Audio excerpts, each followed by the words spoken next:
Wander Wealthy Podcast, episode 67 with Stefanie O'Connell.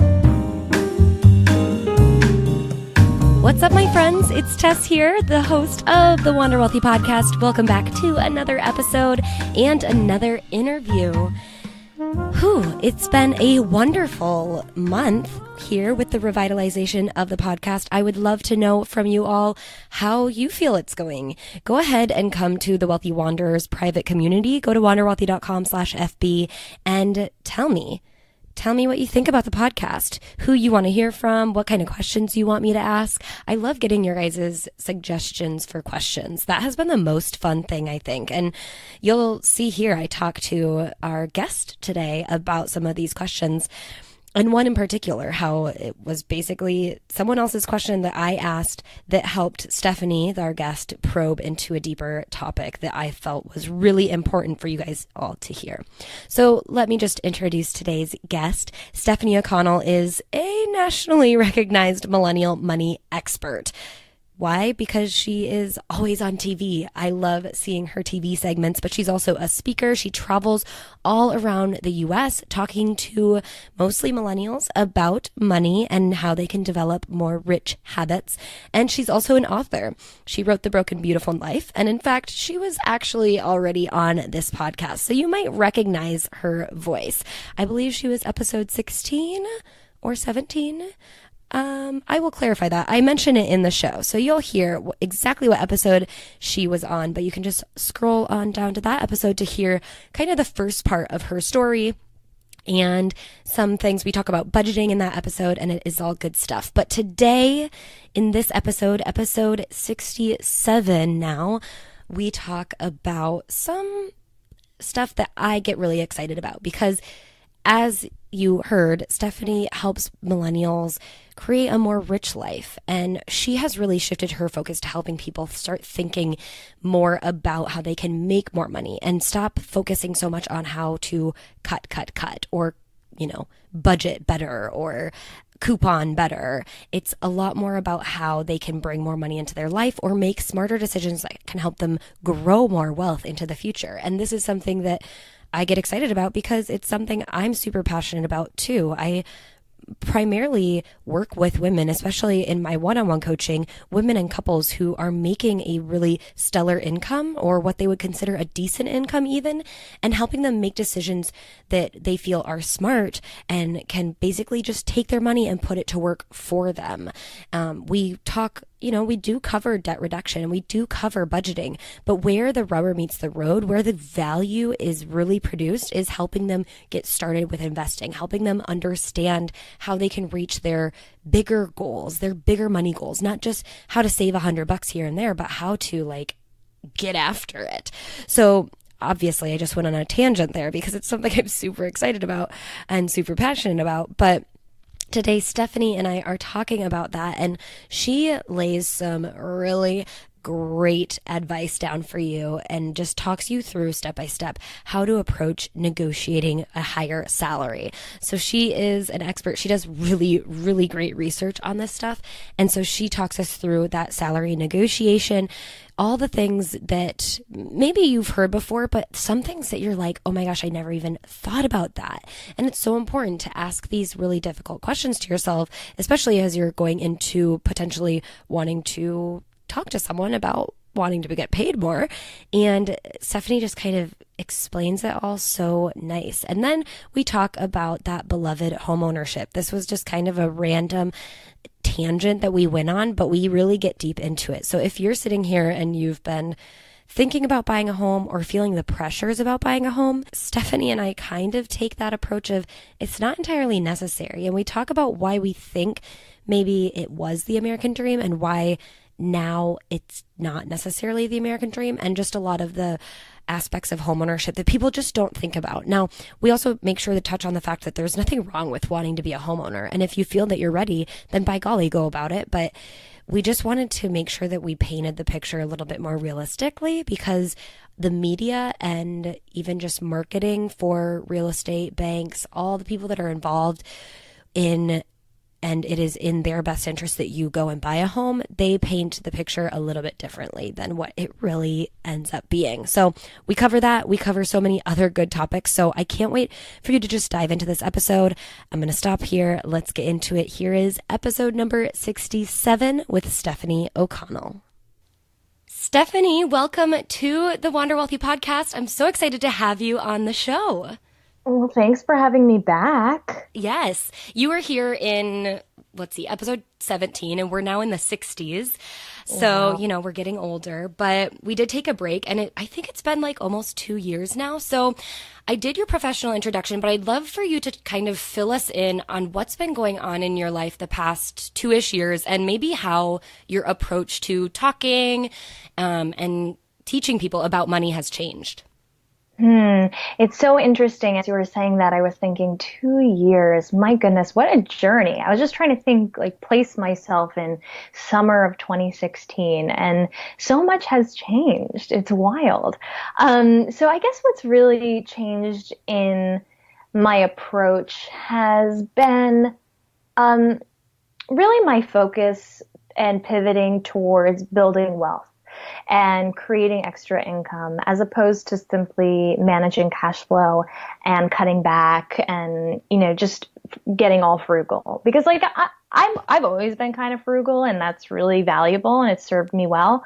But I definitely have some champagne tastes, as I've now learned in my 30s.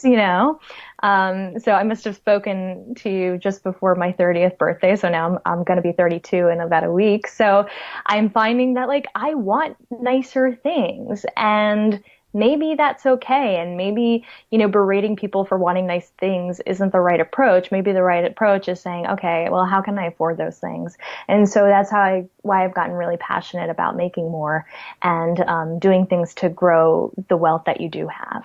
Yes, I love that. That's been kind of an awakening for me too. And I think for the longest time, I don't know if you resonate with this, but I was trying to fit into the financial blogger box of feeling like, oh, now I need to teach people how to cut things out of their life or how to coupon or just all these things that I don't even resonate with myself personally, because I'm very frugal by nature, but I didn't always have that feeling of needing to cut. And so then when I got into this space, I felt like that. And now it's nice to see you have been really talking about being able to prioritize and afford those nicer things as well in your business. Yeah, I totally feel that. I think it's not just the blogger space. I just feel like the personal finance space forever has always been about what you have to give up. And that's nonsense. Let's talk about what we stand to gain and what we can do to get it. And I think that shift is happening, not just for me, but for you and for a lot of, especially among, I would say the millennial female contingent. There seems to be this awakening towards, okay, well, let's just build lifestyles we love instead of judging people for what they actually care about and what they want to spend their money on. And I'm really excited to see that shift happening in the community. Absolutely. So we're going to talk a little bit more about how you have some really great tips on making more money for the audience. And I'm sure I'll take some takeaways from that as well. But I want to just dive in a little bit more to what's been going on with you and your story. So why don't you tell us kind of a recent goal that you've achieved, or it can be in your past, but if there's something recent, how did you decide to pursue that goal and how did you get there from where you began? Big goal. And I'm a little hesitant to share this because I haven't quite achieved it, but I should achieve it this year. All right. Well, put it out into the universe. I'm going to put it out into the universe, and based on the projections of progress thus far, it is in progress and it will happen. But I'm growing my business to a $250,000 business this year. So $250,000 in revenue. And to be clear, if you're listening, that is not my income. Okay. That's how much my business makes. I still pay all my expenses from there, and I pay my taxes and my health insurance and retirement. So at the end of the day, my income is far less. That said, this is a huge benchmark for me. And and I've been very, very excited because like at one point when I was just starting out, I was excited to make $10 for a blog post. Right. And then when 100 happened, I like freaked out. And then when I got paid $500, I was like, what? This is awesome. And then it was like, can I build a 6-figure business? And now I could prove that to myself, and I did. And now it's like, okay, well, I can continue to grow this. Like there's no limit to the potential for growth. And that is really exciting to me. And now I'm thinking, okay, why not try to build $1 million business?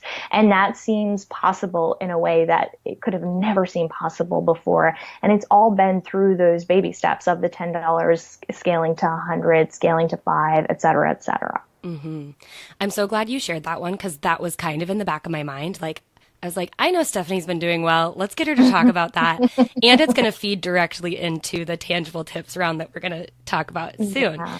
But I want to dive into that just a little bit more, because I think the biggest thing that holds us back from making these big, income steps has to be around how we feel about our ability to create that. And you kind of touched on it. You said, I was writing $10 blog posts, and then I was doing, stepping it up a bit. But what sort of share the hard parts about that, share the pitfalls and how you pulled yourself out of that, if you're open to it.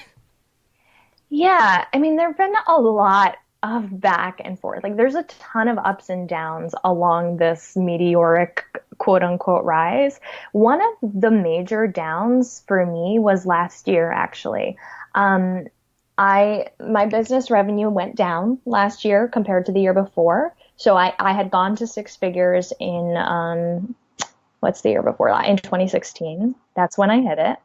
And then in 2017, my revenue dropped by about $20,000. So I was just under the 6-figure mark, and I invested so much money in my business that my actual income was very low. It was something outrageously low, enough that I went into debt. Mm-hmm. And I felt like a failure. Like as of December and January of this past year, 2018, I was like, what happened? How did I go off the rails? How did I miscalculate so much? Because I think a big thing about up leveling is that you think about reinvesting in yourself, and you think about what you need to have in place in order to achieve really big growth. And I was thinking about all those things, and I was trying to be proactive and take those steps to continue growing my revenue and my business. And along the way, I had this major snag and miscalculation where clients didn't come through that I thought were going to come through. Meanwhile, I've spent a ton of money building a course that guess what? Not that many people wanted to buy.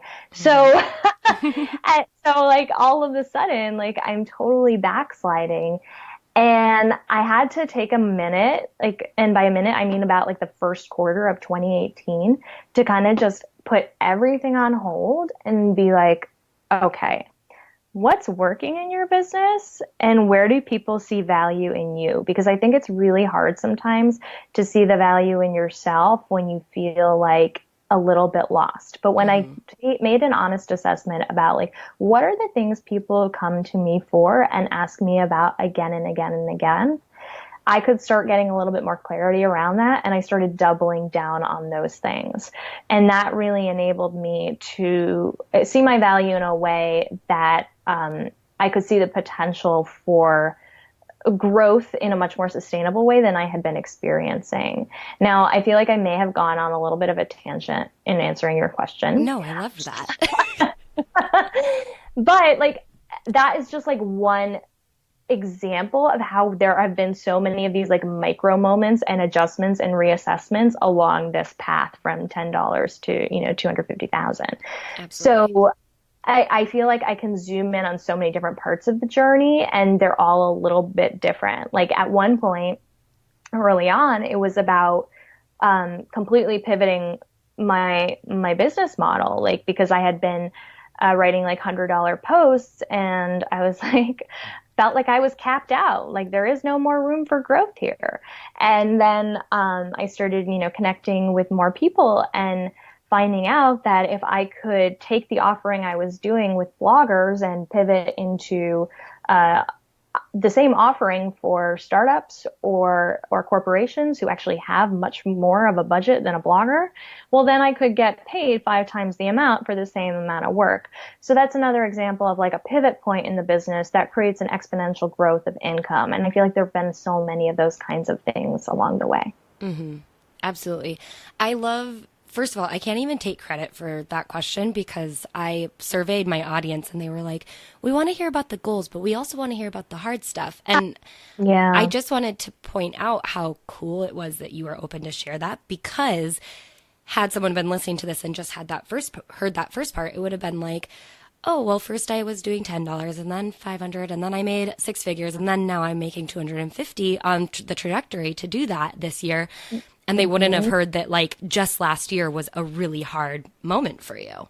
It was so hard. Yeah. And it's easy to gloss over, right? Right. Because, and I think that's the other thing is, sometimes the way we measure our lives and our moments of progress or failure, it's just not the right time frame. Like had a year been 18 months, then yeah, I would have come out net positive by a lot. But sometimes just like where you end up in December isn't the right spot for you at that moment. And it's important to zoom out and remember that it's a longer term journey. Mm-hmm. And there are ups and downs along the way, but as long as you're like creating that positive momentum and arc and continuing through that in the big picture, then you're going to be okay. And I think like we got to give ourselves credit, and we can use those setbacks as a moment to reevaluate and pivot, as I kind of talked about.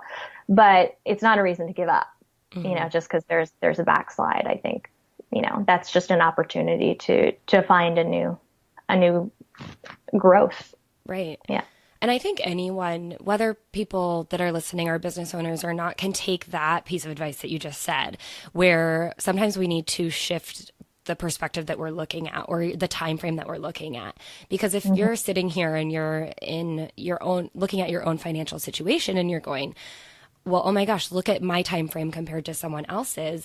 A lot of people forget to like back out and look at the long term and consider the fact that like, if you're just, as long as you're just like moving forward and continuing to move the needle, I think you might have even posted about this recently, about just like taking the small steps, because all that matters is that you're moving forward. And mm-hmm. a lot of people fall into that comparison trap. Yeah, 100%. And we all know we're not supposed to do it. Right. But like, also don't beat yourself up if you're doing it, because like we all do it, Yeah. But keep the healthy perspective check, Mm-hmm. It's okay if you're a little bit frustrated, but like that, having frustration is not the same thing of like totally giving into a perceived sense of failure. And I think it's just, maintaining that healthy boundary there, and to be fair, like it was good that I had that backslide, because beyond reassessing what I needed to do differently in my earnings, I thought really critically during that time about how I was running my business. And I was being reckless. Like I was operating under the assumption that any money I invested in my business was smart, without really thinking about, is this the right investment? What's the return on investment? How am I assessing whether this is moving things forward or not? And it forced me to get really clear with what I needed out of the investments I was making. And it makes me operate my business better. And it forced me to take on more cash flow work, which is so good, because now, even though I'm going to make a lot more money this year, I still have this cash flow problem, which is that the bigger the paychecks are, the less frequently they come. Mm-hmm. So, I could be out $5,000 in travel expenses for a client before I even get reimbursed, let alone paid. And so having that time where I was having my income backslide forced me to get gigs that I knew were going to pay me on a consistent basis. And now that floats me through the time that I'm waiting on payments and reimbursements from those big clients. Yeah. Awesome. Okay, let's take this into the tangible tips round, because talking about, making more money and finally, hitting some income goals or even exceeding those income goals, we can talk about this on more of, especially if the people that are listening aren't business owners and they're more focused on just like, how can they make more money in their lives? You have awesome resources on your website, and you talk about this a lot about negotiating. Share your expertise around how you feel about making more money, negotiating, what you think we need, especially as millennial women, what we need to be equipped with when it goes into our opportunities to make more money instead of always having to worry about like overspending or cutting down on our budget and whatnot. Yeah. So I think the first thing you have to get comfortable with is the idea that you should be paid a lot of money. So people generally feel icky about that. They're like, oh, well, does that make me greedy? Does that make me bad? Even if you don't outwardly think that, you might be subconsciously thinking that, and that might be like holding you back. You might think, who am I to earn more? And that is not really constructive in any way. That doesn't serve anyone much, and certainly it doesn't serve you.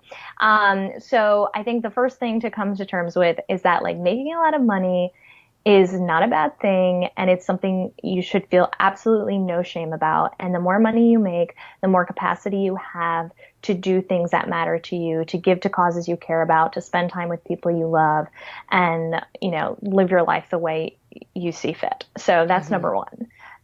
Number two is to really consider, what the landscape is in your area of employment. So, go on sites, go use resources like a Glassdoor or a pay scale, talk to people in similar positions, in similar cities, find out what they're making if you can. The online resources are really valuable in that regard, but they're not always as accurate as talking to somebody about it. So if you can, broach the topic with somebody, that's really helpful. And there is increasingly some more transparency around pay and talk of pay. So that's really important. Because if you don't have that conversation, or if you don't do that research, you don't know if you're being compensated in alignment with your position and for your city, for your experience, etc. So you won't really have any reference point to work from when you do go into negotiation.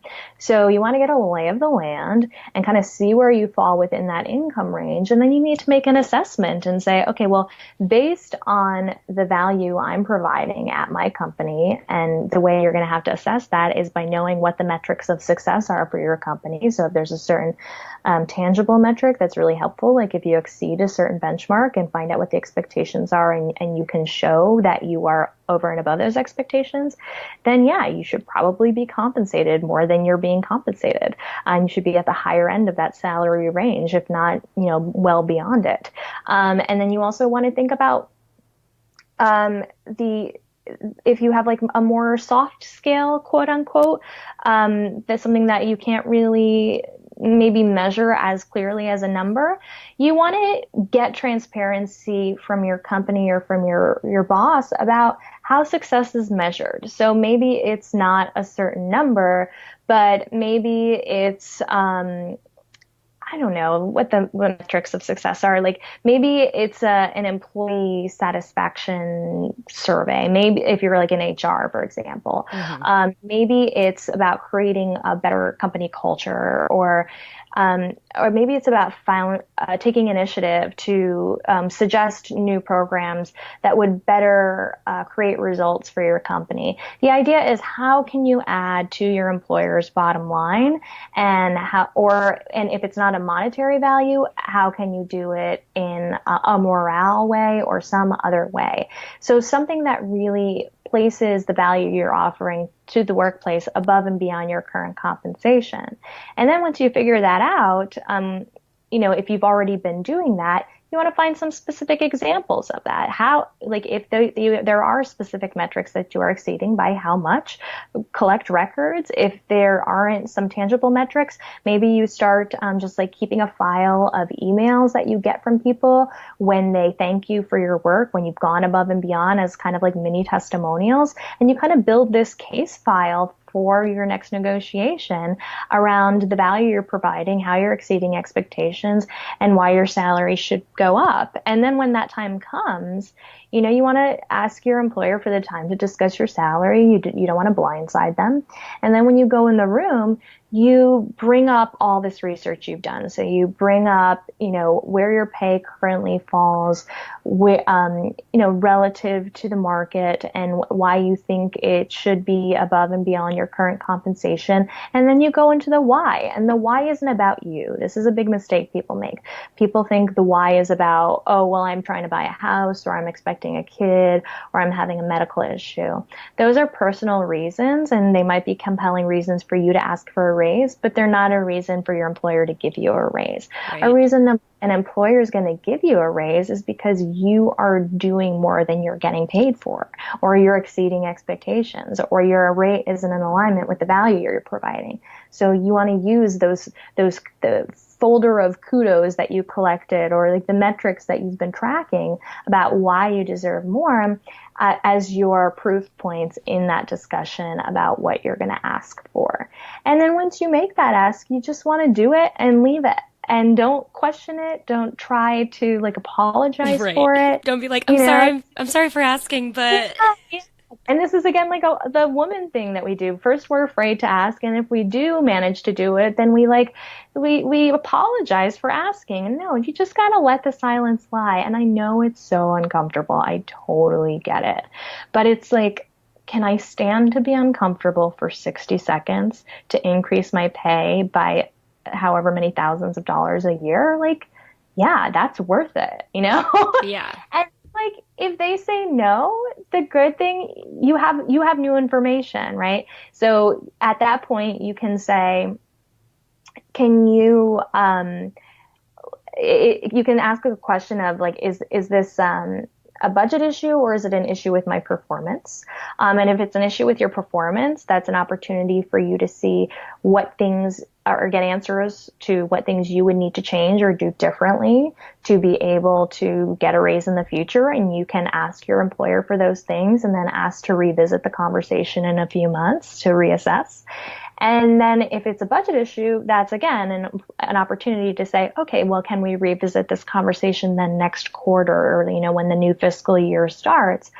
And if they're kind of just shutting you down with no really clear guide or hope of, you know, a raise in the future that they can foresee, well, that might be an indication to you that that's not going to be the best fit for you going forward. And I know that can be tough, the idea of leaving your job, but it's an opportunity to not necessarily quit your job right away, but to start exploring what the alternatives are. Because one of the best and easiest ways to raise your income significantly is to do it at a new company. Because you're not already anchored in your current salary. So you get an opportunity to kind of like start fresh at whatever level you want to be at. So I know that I just like kind of poured out a very long, like, no, that's perfect action plan, but I hope that kind of gives somebody who might be thinking about this a framework for approaching their negotiations. Yeah. And that was everything and more that I was wanting from you. It's like you were talking, and then I was like, okay, I'm going to ask this question as a follow-up. And then you answered it. And I'm like, never mind, I'll think of another. But that's so perfect. I think the biggest thing that I latched onto is asking about those, like how they measure success. And that's something that someone can do if by all grace of God, you're listening to this in college, which would be awesome. You can do that before you go into your first job, is during that interview process, ask how they measure success, because that's also a really good indicator of whether what you're bringing to the table is going to be a good fit for you. I mean, I'm pretty sure my job out of college wasn't a good fit for me because my career out of college probably wasn't a good fit for me because I realized through that I actually was more driven and I guess like passionate about creating and finding like new ways to do things and innovative ways and connecting this business unit with another one. And it was way different than the very analytical kind of statistics proven way of success that I needed in order to be an actuary. So these are really good questions to ask not only for pay, but also just like to see if the company is going to be a good fit. And then, of course, you can ask them again if you have to look elsewhere. Yeah, it's also such a smart question. You know, if I was the interviewer and somebody asked me that, I'd be like, yeah, that's a great question. What Yeah. is the metric for success? And I would say it's especially important to know that if you don't have a job where like there are very clear metrics, like if there isn't a very clear sales goal, defining what those metrics are, you know, in any other role are going to be that much more important, because then that gives you something tangible to work with as you start moving forward. Otherwise, if you don't have anything tangible to bring to the conversation, it's really hard to demonstrate how you're going above and beyond. Yeah. And I could see some people kind of questioning this and being like, well, I work for a really small company. And that's a good way for you to kind of help them outline what that would be. Because typically, at least for bigger companies, they like have to have rating scales. That's just how a lot of them operate in order for them to manage all the employees. So they have those down on paper. So you can ask for those because they're going to be rating you. And it's a little weird, but that's just how it works. Whereas maybe smaller companies wouldn't have that. And then you need to just know exactly what you're going to be rated on or how they would even make these kinds of decisions.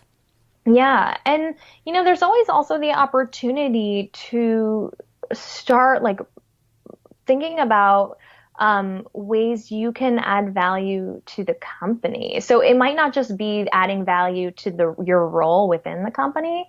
You might see a gap, especially at a small company that is, you know, the company's not addressing, and you can approach somebody. You know, you don't want to be stepping on anyone's toes, but you can approach somebody like, oh, you know, I'm at a small firm. Maybe it's run by an older generation and there's zero social media presence. And that's not what I was hired for. But, you know, I have skills there, and maybe I can offer kind of to take that on and to develop that presence and just suggest that and kind of create almost like your own additional role within the company that is going to merit you a higher salary just by nature of kind of creating more value than they currently have. Yeah, you basically build your own case study out of that role. Exactly. It's entrepreneurship is I think what they call it now. Nice. I appreciate that. Yeah. So you gave us so much to work with, and I hope everyone was taking notes. I want to move on. This is still kind of like tangible tip, but this is one of my favorite questions because it just spins a lot of people's thinking on their head.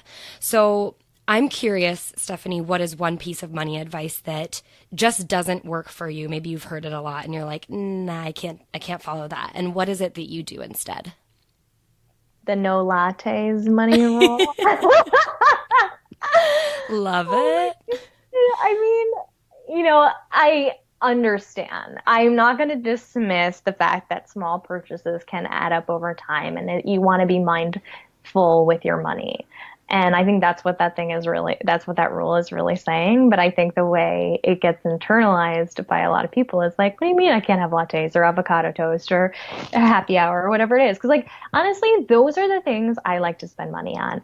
Right. I do not want to, for at least in the foreseeable future, buy a home. I do not want to buy a car. I don't want to do any of those things. So I have some money to spend, and damn it, I'm going to spend it on lattes and drinks and avocado toast because that sounds delightful. Yeah, and it makes you happy. It does. You kind of opened up this portal because now I'm going to ask you about buying a home. I know on social media, we've kind of chatted about this a little bit. Yeah. How, you know, there are so many people, and I bet, you know, a lot of you are sitting here listening thinking like, well, that's one of my goals. But I think we fail to ask ourselves like really why we want to buy a home. And I'd love to get your 2 cents or $100 on just when people ask you or people tell you that this is really important to them, and if it is, it's fine. But, you know, what are your thoughts around homeownership in America and why that has for some reason become like the expectation of people in their 20s and 30s, and your approach and decision making around that? Yeah, so I think I was watching your YouTube video about the reasons you shouldn't buy a home, and I know Hmm. you're a homeowner, but I was like, yes, yes, and yes.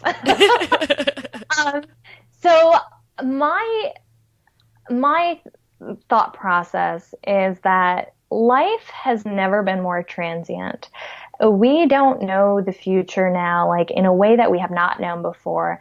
And if there's any requirement to be successful in the future, I believe it's flexibility. And I believe homeownership is the opposite of flexibility. And Hmm. that is not to say that a home can't be a good choice for somebody, but it is a commitment and it is work and it is a significant expense and it is not the surefire investment it has been sold to be. I think the reason homeownership is still like this gold standard is because one, it's just like what everyone does still. But two is like this idea that real estate is a fail safe. And that's just not the case. It's like we never lived through 2007 when I talk to people. I just don't understand how our memories are so short. And I'm referring to the housing crisis. Hmm. Um, and what's disconcerting to me, particularly in places like New York, where I live, where home values just continue to go up seemingly endlessly, is that salaries aren't going up. So I don't understand how, if you're in a high priced market like this, how this can continue to rise if incomes aren't going up. And I don't think that it's sustainable. And I think what's scary to me is the idea of putting almost all of my net worth into a single asset. Like the basic principle of investing, smart investing, is diversification. Yep. And you can't diversify if you need to put your entire life savings just to get a down payment, right? So if your one bet fails, like that's your wealth, just like all at risk. So like from a financial standpoint, that's what I think. I also think like my rent is cheaper than what some of the maintenance fees are in New York City, not even including mortgage. So it's like, it just doesn't make sense. Not that it's cheap, my rent is cheap, but it's just more, I believe it's more cost effective for me to rent. I don't believe it's throwing away money.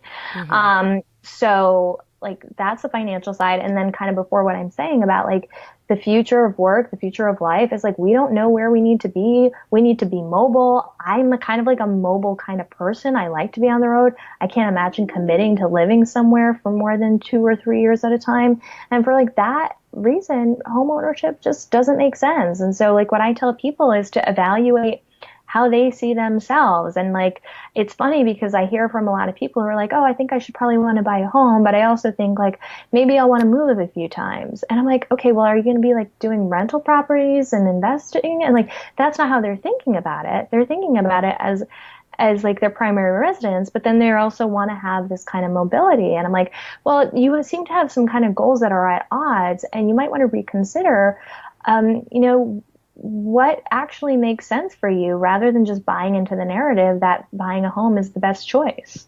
Yeah. And I think sometimes the best thing to do to really make sure that it's like a decision you're willing to make is like look at all the costs and not just the costs of like can you afford this on a month to month basis, because there's so many Mhm. costs that Oh my people don't gosh, yeah. talk about. And I know. I'm like, I have an issue. My roof leaked in, and I called my super, and they fixed it. Like, I right. wouldn't begin to imagine what I would need to do if like I owned this place and Yeah. and my roof starts leaking, and I'm like, I don't want to spend money to have people come out here, but then if I DIY, I'm gonna mess it up. So it's like, that to me is like my living nightmare. It is like all the thing that comes with owning a home. Yeah. Honestly, I am a homeowner, and sometimes I feel like I shouldn't be preaching so much about why you shouldn't own a home, but I feel like I've went through it now, and I'm like, just the pure worry and stress that I get around my home sometimes causes me enough like anxiety to be like, you know what? It would be better if I was just renting, because I sit here and I'm not currently in my home, and it doesn't like bombard me all the time, but I regularly am thinking about like, oh, I wonder if everything is okay with my home. And then when I do Yeah. check it out, I'm like on my hands and knees scrubbing things I never thought I would scrub in my life because you're constantly thinking about like, this is such a huge purchase. You own, or you're trying to own this thing. And it is like, it's a huge part of your portfolio now, and you got to make sure that it's good, because if you want to sell it Right. someday, it's got to be in good condition. That's the hardest thing about owning a home, is the upkeep and the cost of that. Did you see that study that came out? I think it came out this week that it said more than 70% of millennial homeowners regret buying their home. I didn't, but that's amazing. Isn't that wild? I was like, vindication. I feel, but like, I can't tell you how often, obviously we know someone in the personal finance community, but this happens a lot. I see so many horror stories, homeowner horror stories on Facebook, especially among my peers. And what I think it is like the housing stock is old, in a lot of places. And so like people are buying homes and they just have to all those maintenance costs you were talking about, like we're talking major maintenance issues like asbestos, cracks in the foundation, things that are going to cost like tens of thousands of dollars to fix.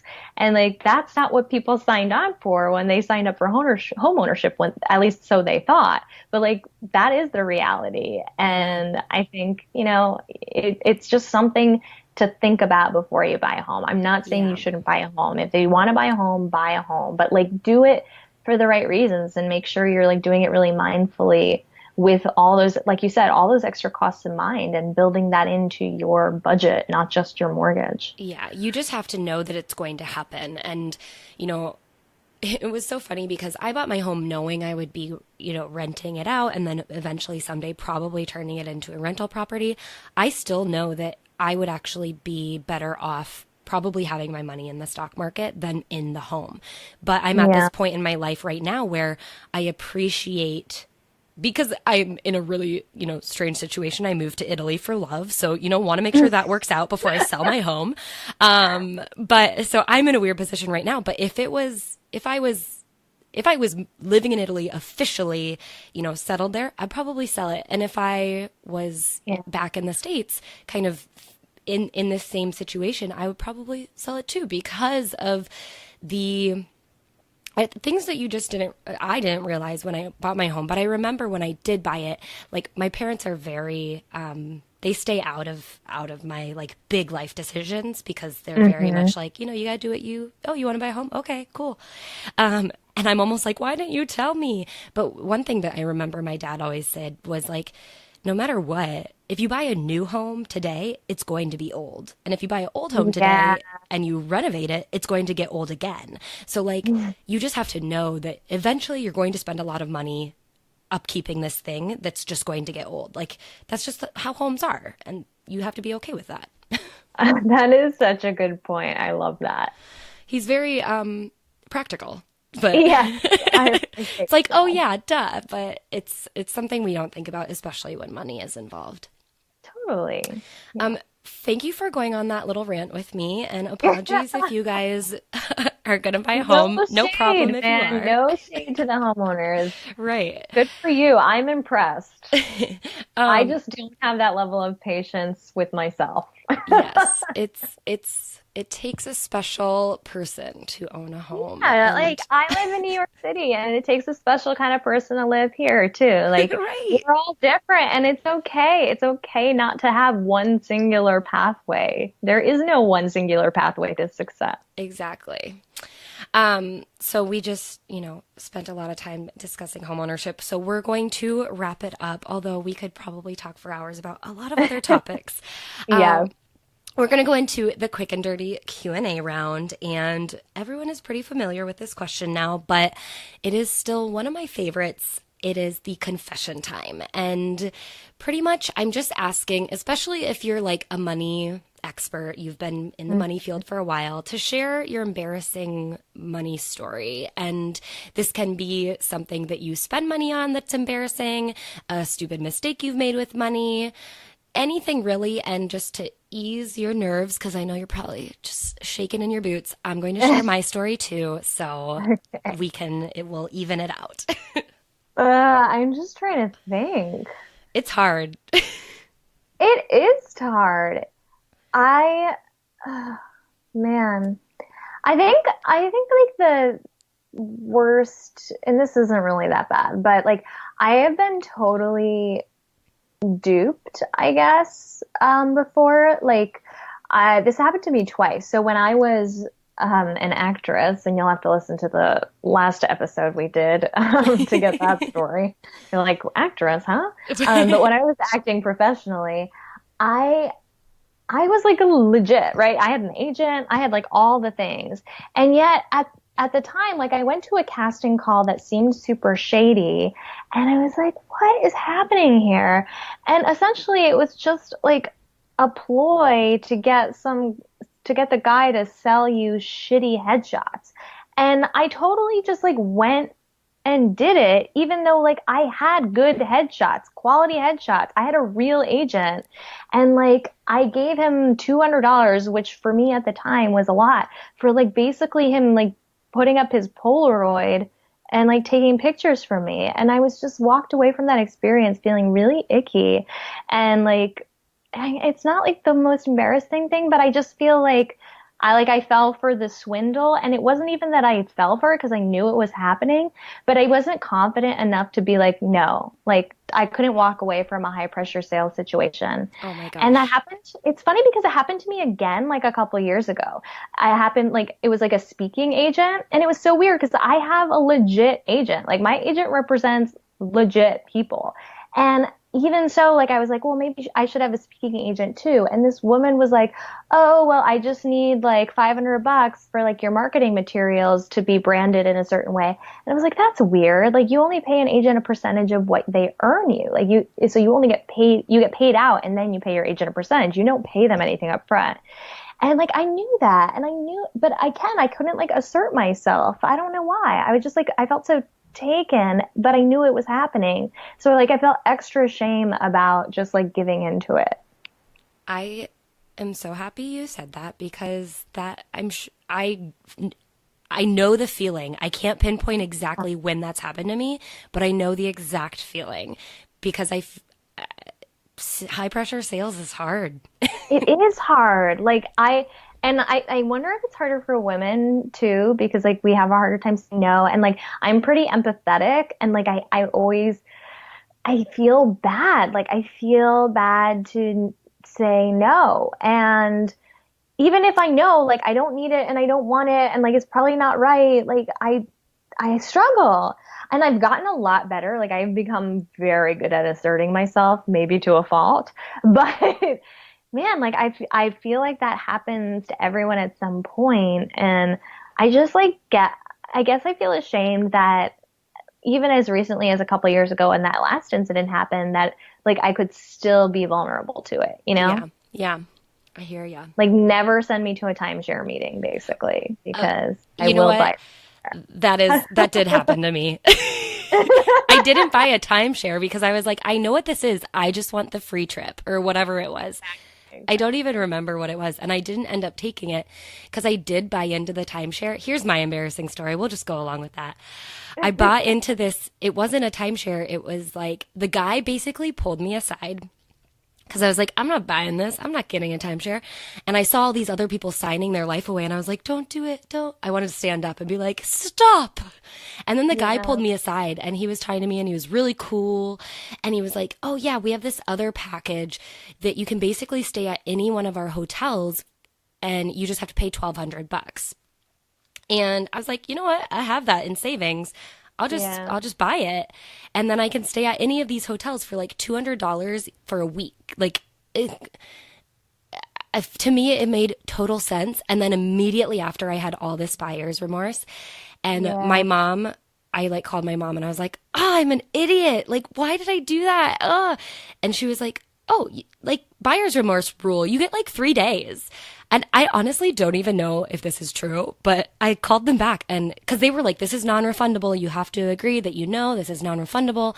And I called them back and I was like, I have a legal right to have buyer's remorse and take this back. So I want my money back. And they gave it back to me. Good for you. I have never heard of the buyer's remorse. When you said buyer's remorse, I was like, yeah, I know the feeling. Right.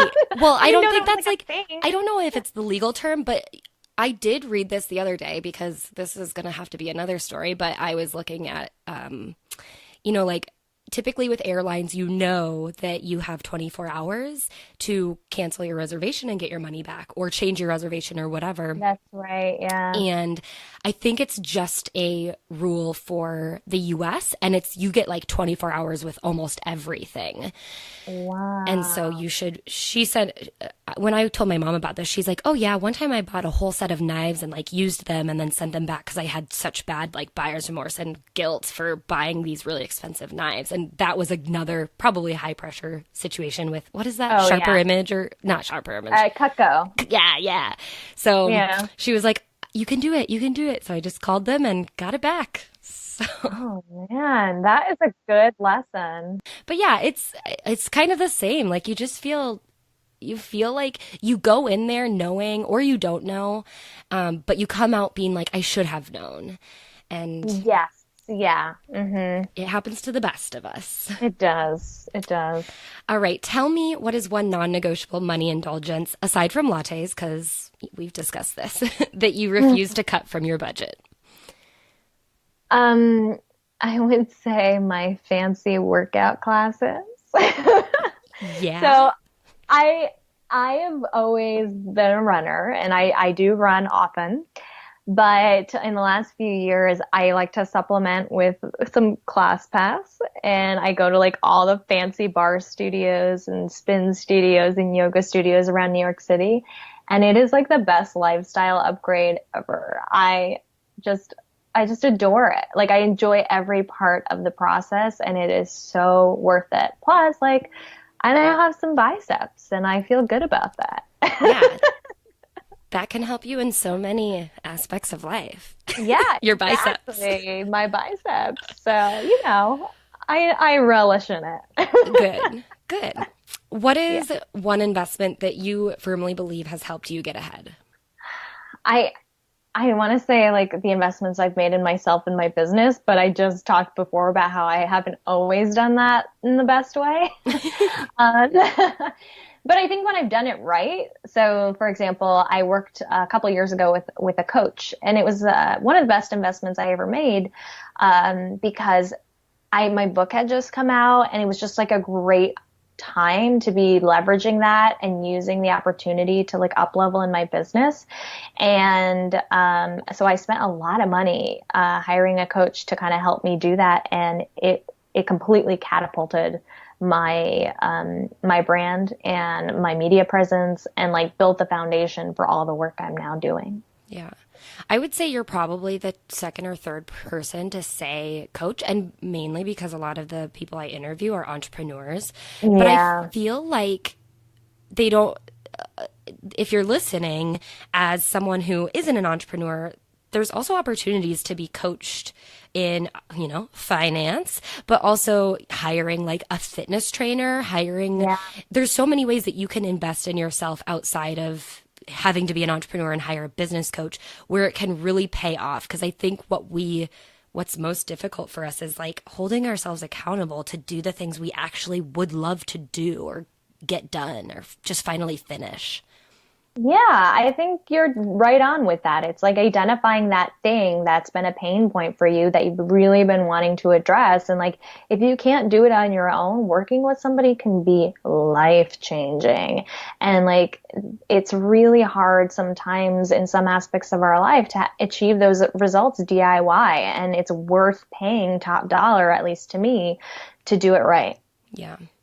What is the one thing or the first thing you do when you wake up in the morning and the last thing you do before bed? I'm the worst example of this. I'm the person who like wakes up looking at their phone and goes to bed looking at their phone. I don't meditate. I don't do any good, healthy stuff. Like I'm a very healthy person. But you I have your work out. biceps. I have my biceps. Like I work out every day. Okay. And I'm vegetarian. I eat really well, but like my time management is the area of my life where I am a total disaster and I do all the wrong things. I screen time late at night. Like, but you know what? I kind of like it. Like it helps me get out of bed in the morning, because I get like angry reading the news. So it makes my blood boil and I get out, and then at night I'm just like, I can't keep my eyes open anymore. So like as I read, and that just like kind of lulls me into sleep. Yeah. You know what? I watch dance videos on Instagram before bed, so. Oh, wow. I would think that would be like a major upper, but hey, I mean, it works. I watch dance videos on Instagram for hours in my bed when I should have been to bed like an hour ago. Oh, So it man. is a major upper. It's bad. Yeah, I'm with you. What is your favorite, I guess you can choose book, app, or tool, money related? What would you recommend for our listeners? Mm, yeah, so I am really old school in that I'm a big but a spreadsheet person. Yeah. So I like have my own Excel spreadsheet where I write down all my spending and all my income, and then like I basically cross-reference it with my personal capital app and my bank accounts, and it's like a self-care routine. So like some people have self-care around like getting their nails done. I don't get my nails done. I have self-care around my budget. Yeah. And it's not, it's not even a budget. Like I don't really have a budget. I just kind of like need to be aware of where my money's at and like how I'm doing at any given time. And that is what really helps me live freely and as flexibly as I do. And so like it is so worth any minute I spend doing it. That's awesome. Yep. I recently admitted that I'm not always on a budget. Sometimes I do because I need to like rein it in, but Yeah. sometimes you can get to a point where as long as you keep that awareness, and I love that, you just have your spreadsheet, you know what to do with it, you like light a couple candles, take care of yourself. A little glass of wine, a little candle, some music or podcast, just set the scene. And yeah, and like you said, you don't always have to have a budget. Sometimes I'll like have a savings goal, but that's it. Like, Yeah. so let's say like, oh, well, this month I'm hoping to max out my IRA. And that's like the financial goal I have to hit. And then like everything else is just kind of up for grabs. Yeah, love it.